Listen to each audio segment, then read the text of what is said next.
Háblale a la montaña. Ese es el título de este video. Para que entendamos, vamos a leer este pasaje de Marcos capítulo 11, de 20 al 26. Es un poco largo, pero ponle mucho cuidado. Dice, pasando por la mañana, vieron que la higuera se había secado desde las raíces. Entonces Pedro, acordándose, le dijo, Maestro, mira, la higuera que maldijiste se ha secado. Respondiendo Jesús les dijo, tened fe en Dios. Porque de cierto os digo que cualquiera que dijera este monte, quítate y échate en el mar, y no dudara en su corazón, sino que creyere que será hecho lo que dice, lo que diga le será hecho.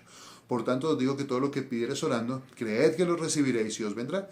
Y cuando estéis orando, perdonad si tenéis algo contra alguno, para que también vuestro Padre que está en los cielos os perdone vuestras ofensas, porque si vosotros no perdonáis, tampoco vuestro Padre que está en los cielos os perdonará vuestras ofensas. Miren lo importante que es. Acá está hablando y dice, tienen que hablar. O sea, tienes que hablarle a la montaña. Es muy importante que tú hables la palabra de Dios, no solamente que la pienses. El otro día hablaba con alguien que me decía que tuvo una crisis y dice, aprendió que es al orar tiene que hablar en voz alta y escucharse, porque uno tiene que escucharse. Acuérdense que la fe viene por el oír, no por el pensar, ¿sí?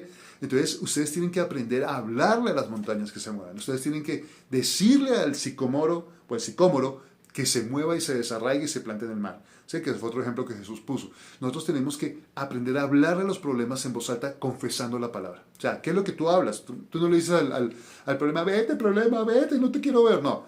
Tú le dices, la palabra de Dios dice, escrito está. ¿Se acuerdan la tentación de Jesús? Escrito está. Entonces tú tienes que hablarle. Es importante que hables la palabra.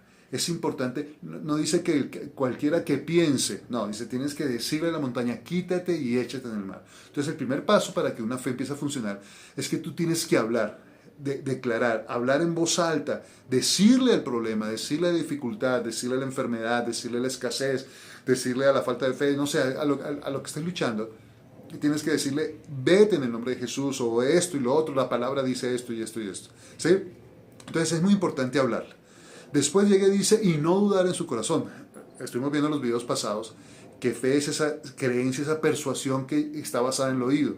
Entonces yo escucho y yo empiezo a creer lo que estoy hablando, porque la palabra de Dios lo dice, dice, Señor, tu palabra lo dice. A mí me pasó hace muchos años, yo fui a un instituto bíblico y una hermosa maestra nos empezó a decir, yo tenía problemas en mi vida cristiana y luchaba con dificultades, con luchas internas. Y de pronto ella empezó a decir algo que muy conocido, dice, yo soy lo que la Biblia dice que yo soy, yo puedo hacer lo que la Biblia dice que puedo hacer. Esto era una frase de un evangelista de hace muchos años. Y la primera vez que yo lo repetí como Lora. Después, todas las clases lo repetía, yo después decía, qué cansona que es esta mujer con esta frase. Pero al cabo de 2 meses, yo empecé a creer lo que estaba diciendo, yo soy lo que la Biblia dice, y a mí me gustaba llegar a ese momento y declarar, yo soy lo que la Biblia dice. Ojo, ya era una clase de alabanza y adoración. Yo soy lo que la Biblia dice, yo puedo hacer lo que la Biblia dice que puedo hacer. A los 6 meses, cuando me di cuenta, yo había salido de los problemas y las luchas que tenía y había sido libre de todos estos problemas. Entonces, fíjense lo importante que es hablar con convicción.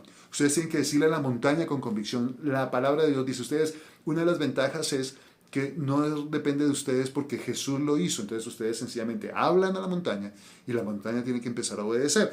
Y otra cosa importante que dice acá, dice tienes que perdonar, porque si no perdonas te vas a meter en problemas graves. Entonces, ¿por qué? Porque cuando tú oras sin perdón pueden suceder cosas malas. Hace muchos años a mi pastor estaba orando en la iglesia y alguien tiró una piedra y a la puerta y él estaba orando y dijo, que se le pudra la mano, que se le seque la mano a este hombre. Lo dijo en ese momento de efervescencia. Pasado una semana voltea y mira al vecino del frente y al vecino se le estaba secando la mano y nadie sabía qué es lo que estaba pasando. Y él dijo, uy Señor, y se fue a la iglesia, le pidió perdón a Dios, le dijo, Señor, perdóname, restaurale la mano. Y al otro día la persona ya estaba bien la mano. Ya tienes que tener mucho cuidado con lo que tú confiesas, con lo que tú hablas, porque la palabra de Dios tiene poder y en alguien que cree tiene poder. Entonces, esto es otra cosa que tenemos que hacer. Entonces, vamos a empezar a hablarle a las montañas. Yo quiero que tú le hables a las montañas. Ojo, con la palabra de Dios. Escrito está. La palabra dice esto, problema, dificultad, falencia, escasez. La palabra de Dios dice esto y esto es lo que va a ser tentación, prueba. Yo soy más que vencedor. Entonces vas a empezar a hablar la palabra y vas a empezar a decirla. ¿Por qué repiten un montón de cosas que el mundo dice canciones? No, tienes que hablar la palabra de Dios. ¿De acuerdo? Entonces, otra tarea que te dejo. Dios te bendiga.